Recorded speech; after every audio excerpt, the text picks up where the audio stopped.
Praise the lord. ఇదిగో ఒకప్పుడు ధర్మశాస్త్రోపదేశకుడొకడు లేచి, బోధకుడా, నిత్య జీవమునకు వారసుడనగుటకు నేనేమి చేయవలెనని ఆయనను శోధించుచు అడిగాను. అందుకాయన, ధర్మశాస్త్రమందేమి వ్రాయబడి ఉన్నది, నీవేమి చదువుచున్నావని అతను అడుగగా, అతడు, నీ దేవుడైన ప్రభువును నీ పూర్ణ హృదయముతోనూ, నీ పూర్ణ మనస్సుతోనూ, నీ పూర్ణ శక్తితోనూ, నీ పూర్ణ వివేకముతోనూ ప్రేమింపవలెననియు, నిన్ను వలె నీ పొరుగువాని ప్రేమింపవలెననియు వ్రాయబడి ఉన్నదని చెప్పెను. అందుకాయన, నీవు సరిగా ఉత్తరమిచ్చితివి, అలాగు చేయుము, అప్పుడు జీవించదవని అతనితో చెప్పెను.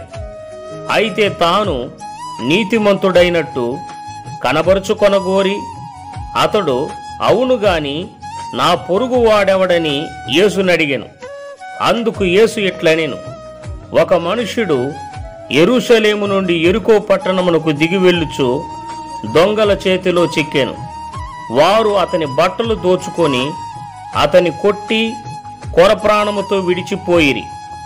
అప్పుడొక యాజకుడు ఆ త్రోవను వెళ్ళుట తటస్థించెను.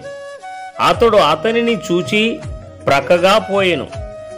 అలాగుననే లేవీయుడొకడు ఆ చోటికి వచ్చి చూచి ప్రక్కగా పోయెను.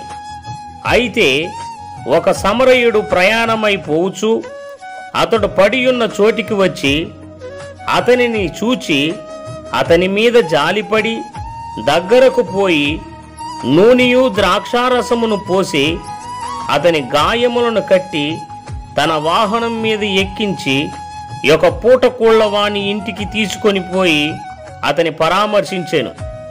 మరునాడతడు 2 దేనారములు తీసి ఆ పూటకూళ్లవానికిచ్చి, ఇతనిని పరామర్శించుము, నీవింకేమైనను ఖర్చు చేసిన ఎడల నేను మరల వచ్చినప్పుడు అది నీకు తీర్చెదనని అతనితో చెప్పిపోయెను.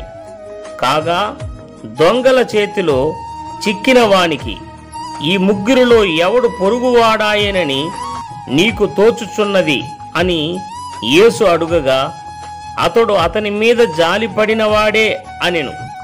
అందుకు యేసు, నీవును వెళ్ళి అలాగు చేయుమని అతనితో చెప్పెను. లూకా సువార్త 10వ అధ్యాయము 25వ వచనము నుండి 37వ వచనము వరకు. ఆమేన్.